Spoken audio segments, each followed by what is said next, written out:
في ناس ما بتقدرش تعيش الحقيقة، بتقضي حياتها وهم في وهم، بتبقى عايشة كذبة كبيرة، كذبة بيكذبوها وهم أول ناس بيصدقوها. والحزن اللي كان ساكن في قلبي في الليلة دي أكبر من أي احتمال، أكبر من إن أي حد يستحمله. خطيبتي نوسة وحبيبة عمري ضاعت مني، خلاص مش هشوفها تاني. نوسة خطيبتي وحب عمري اللي كنت عايش علشانه اتقتلت. أيوة، لقوها مقتولة في بيتها من أسبوع لما كانت لوحديها في البيت. حد دخل عليها وقتلها، خنقها بإيديه. مين اللي عمل فيها كده؟ معرفش، إنما أكيد واحد سفاح معدوم الضمير، ما عندوش رحمة ولا قلب. أسبوع بحاله وأنا قاعد في أوضتي بحاول أستوعب الصدمة، بحاول أواجه الدنيا من غيرها، من غير نوسة. بحاول أصدق إن نوسة مش موجودة في الحياة، لكن مش عارف، مش قادر. اتنفضت في مكاني لما اتفتح عليا باب أوضتي من غير استئذان، واتنهدت وأنا بدحرج عينيا ولمحت هبة بنت خالتي واقفة عند الباب. دحرجت هبة عينيها عليا بكل خبث، نظرتها مليانة خبث. وقفت بجسمها المليان عند الباب، اتقصعت في وقفتها، اتميلت بقوامها الفاير وهي بتطرقع اللبانة في بقها، ومشيت ناحيتي. قربت مني، قربت بجسمها الطري الدافي، وحطت ايديها على دماغي، سرحت بصوابعها في شعري وقالت: جرى ايه يا حسني؟ انت هتفضل على الحالة دي كتير؟ اديك ليك اسبوع بحاله، لا اكل ولا شرب.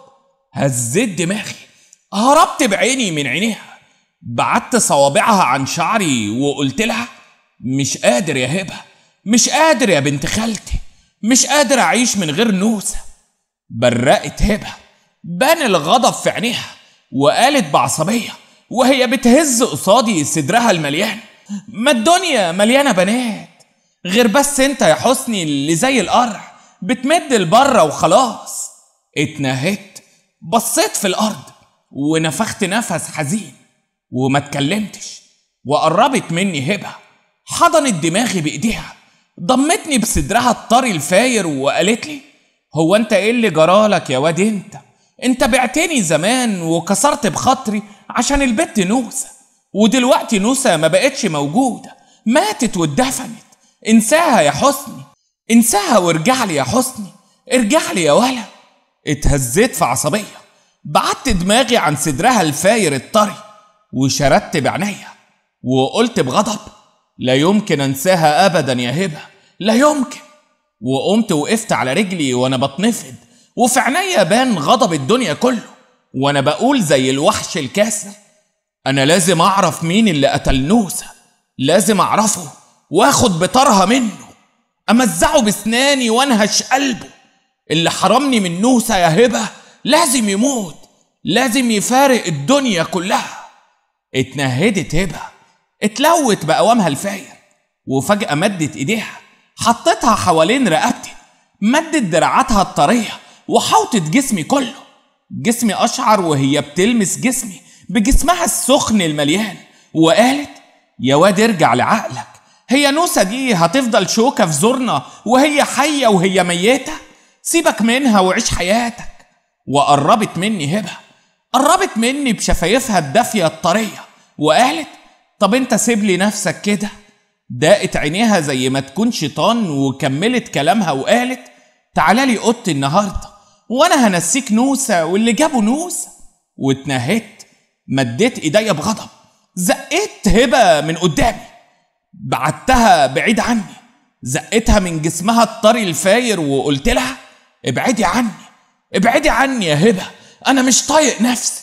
وكشرت هبة، لون وشها اتغير، بعدت عني وهي بتبصلي في غضب، ولقيتني باخد بعضي وبمشي، بطلع بره البيت خالص، وانا سايب هبة بتراقبني بعينيها. ورزعت باب الشقة ورا ظهري وانا بقول: سيبوني في حالي بقى، سيبوني في حالي. طلعت من بيتنا وانا مهموم وحزين، صورة نوسة خطيبتي مش مفارقة خيالي، نوسة اللي اتاخدت مني غدر عايشة في وجداني، وصورتها مش بتفارق عينيا.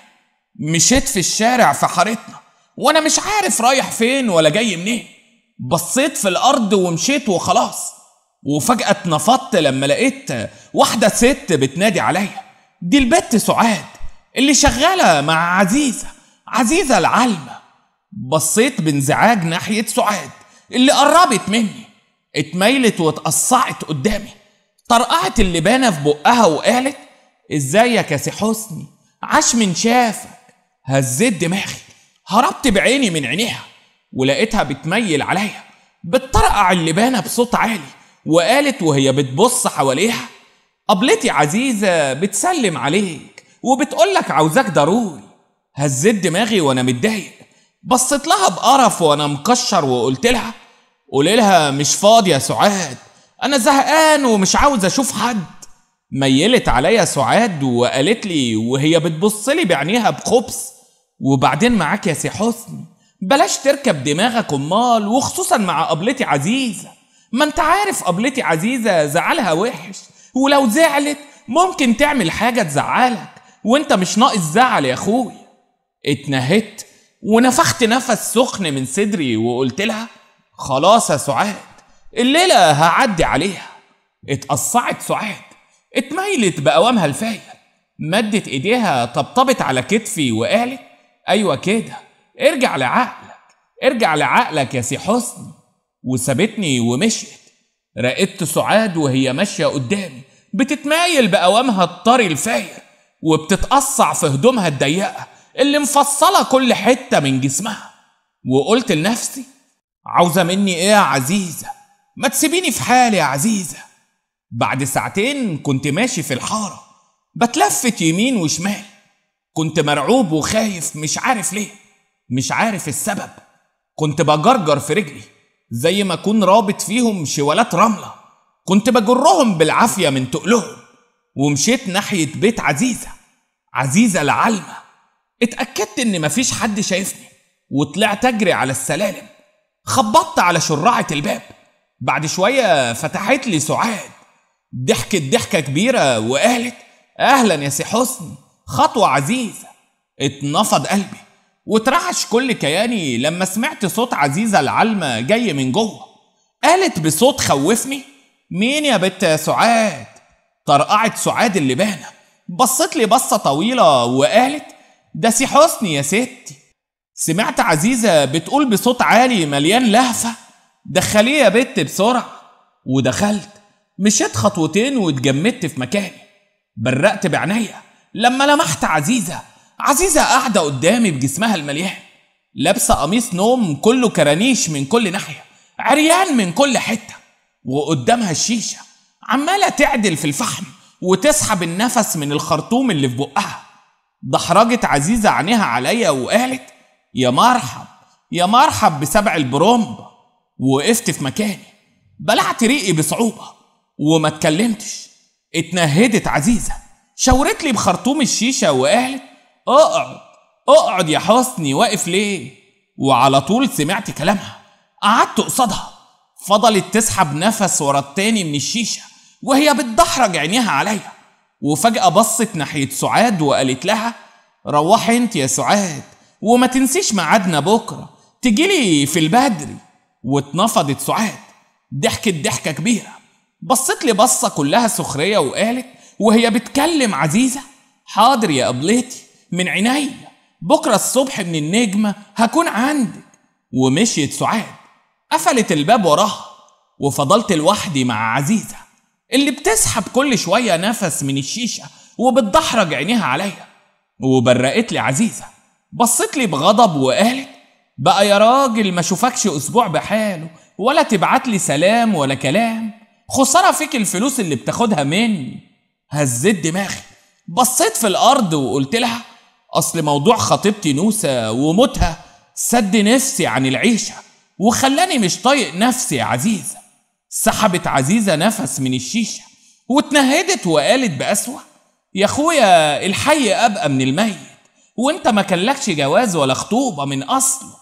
وضحكت ضحكة عالية، بصت لي بعين كلها رغبة وقالت: وبعدين هو أنا رحت فين؟ أنا مش مخلياك محتاج حاجة. ضحكت ضحكة عالية وبرقت لي وقالت: اسبقني على أوضة النوم يا واد انت. واتنهدت، قمت من مكاني زي التلميذ الصغير اللي بينفذ الأوامر. دخلت أوضة النوم اللي أنا عارف طريقها كويس، ما أنا بدخلها كل ما باجي العزيزة. قلبي كان بيدق من خوف. قعدت على طرف السرير وفضلت مستني عزيزة. وفجأة برقت بعينيا لما لقيت عزيزة داخلة عليا الأوضة. وقفت قصادي وأنا قاعد على السرير قدامها، اتميلت قدامي بجسمها المليان الفاير في القميص العريان أبو كرانيش. وفجأة برقت بعينيا، اتزلزل كل كياني لما نزلت عزيزة حمالات القميص من على كتافها. اتنفضت في قعدتي وأنا مبرق لما وقع القميص من فوق جسم عزيزة، وقع على الأرض. وفوجئت إنها مش لابسة حاجة تحتيه. عزيزة وقفت قدامي عريانة خالص، كتل لحمها متنطورة في كل حتة، وفتحت لي دراعاتها المليانة. مدت ايديها ناحيتي وقالت بلهفة: وحشتني قوي يا واد يا حسني. وبرقت بعينيا، اتأملت كل تفصيلة في جسمها العريان وهي بتتحرك ناحيتي. وقربت مني عزيزة، قربت أكتر وأكتر، واتنهدت في ضعف. ولقيت نفسي استسلمت بين ايدين عزيزة. سبتها تعمل فيا اللي هي عاوزاه، ما انا معودها على كده. اصل انا ما بقدرش اقاوم عزيزة ولا اقدر اتحدى جسمها السخن الفاير. دايما بنهار بين ايديها واسيب لها نفسي، وعمري ما قدرت اقول لها لا وهي بتضمني في حضنها، وبغوص بكل جسمي في لحمها الطري العريان الفاير. ايوه، ما قدرتش اقاومها ابدا. مش عارف قضيت وقت قد ايه، لكن كان وقت طويل وانا في حضن عزيزة. قمت من جنب عزيزة على السرير، لبست هدومي، بصيت عليها وهي نايمة عريانة على السرير ما بتتحركش. ومن غير كلام مشيت ناحية باب الشقة، ومن غير كلام فتحت الباب ونزلت على السلالم. أفكار كتير كانت في دماغي، كلها أفكار حزينة. والصورة اللي مش مفارقة خيالي هي صورة نوسة خطيبتي اللي اتقتلت غدر. الشارع كان فاضي الساعة دي بعد نص الليل. مشيت بتخبط في الطريق، وقبل ما اوصل بيتنا برقت بعينيا. اترعشت، اتزلزلت لما لقيت ناس كتير قدام بيتنا، لما كبيرة من الناس عمالين يتكلموا، هرج ومرج كبير. غاص قلبي في رجليا لما لقيت امي واقفة بتعيط وسط الناس، واقفة قدام البيت بتعيط وبتتشحتف. وبرقت بعينيا، قربت من امي وسألتها بخوف وقلت لها: مالك يا ماما؟ في ايه وايه اللي موقفك كده؟ بصيت لي امي وسط الناس الكتير اللي حوالين البيت، الدموع كانت ماليه عينيها، وقالت لي بانهيار: بنت خالتك يا حسني، هبه بنت خالتك اتقتلت. واترعش كل كياني، اتنفضت كل مفاصلي، وحسيت انهيار كبير. عيني زاغت ورقبتي اتشنكت وانعقد لساني، وما قدرتش اتكلم ابدا. يوم طويل قضيناه في التحقيقات في النيابة. الناس كلها محتارة، مين اللي بيقتل البنات؟ مين السفاح عديم الرحمة اللي بيدخل بيوتنا وبيقتل بنت ورا التانية؟ أنا واحد من الناس لو أطوله بين إيدي هاكله بسناني، هقتله 1000 مرة، هدوقه العذاب، عذاب قتل البنات. بعد ما خلصنا التحقيق في النيابة رجعت أنا وأمي، ما كناش بنتكلم، الحزن كان مالي قلوبنا وكاسي كل حتة في ملامحنا.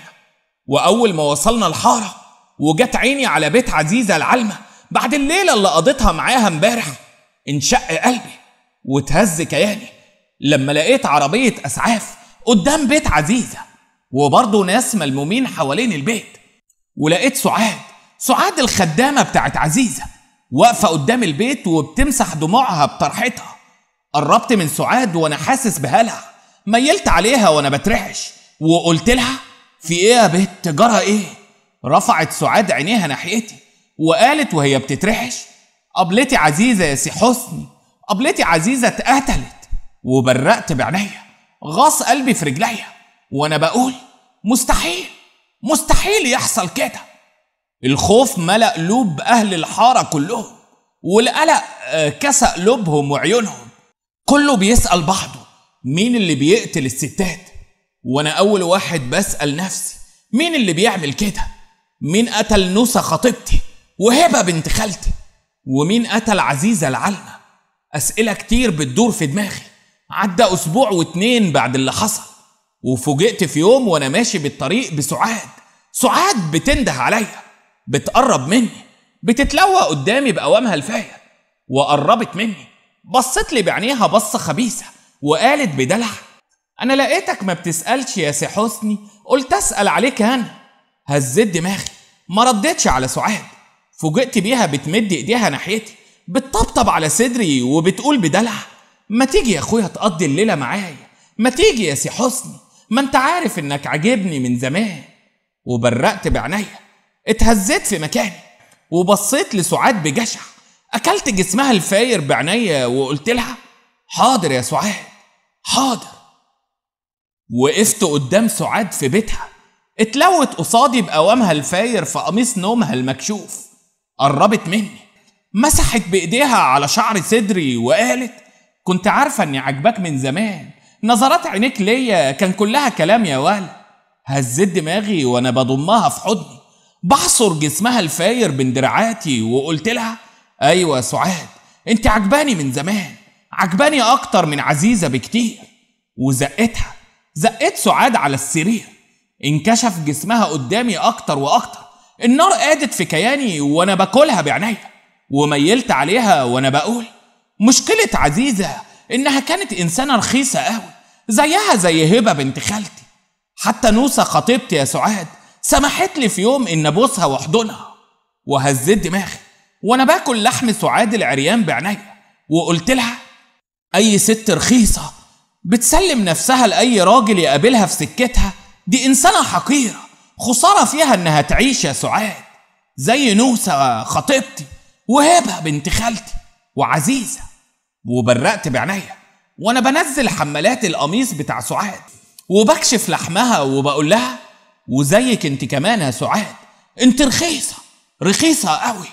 وبرقت سعاد والخوف بان في عينيها، اترعشت شفايفها واتنفضت مفاصلها، وانا بقرب بايديا الاتنين من رقبتها وبحط ايديا بقسوة حوالين رقبتها وبخنقها بكل عزمي وقوتي، وبقول لها وانا بترعش: انت كمان لازم تموتي يا سعاد، لازم تموتي، لازم. وضغطت بكل قوتي على رقبة سعاد، كنت عاوز اموتها. الشرر كان بيطقطق من عينيا، كنت زي الوحش، زي الديب السعران. وفجأة اتنفضت في مكاني، اتجمدت لما فجأة كده طلع البوليس من كل ناحية في الشقة، ظباط وعساكر اتلموا حواليا وكتفوني، منعوني من اني اقتل سعاد.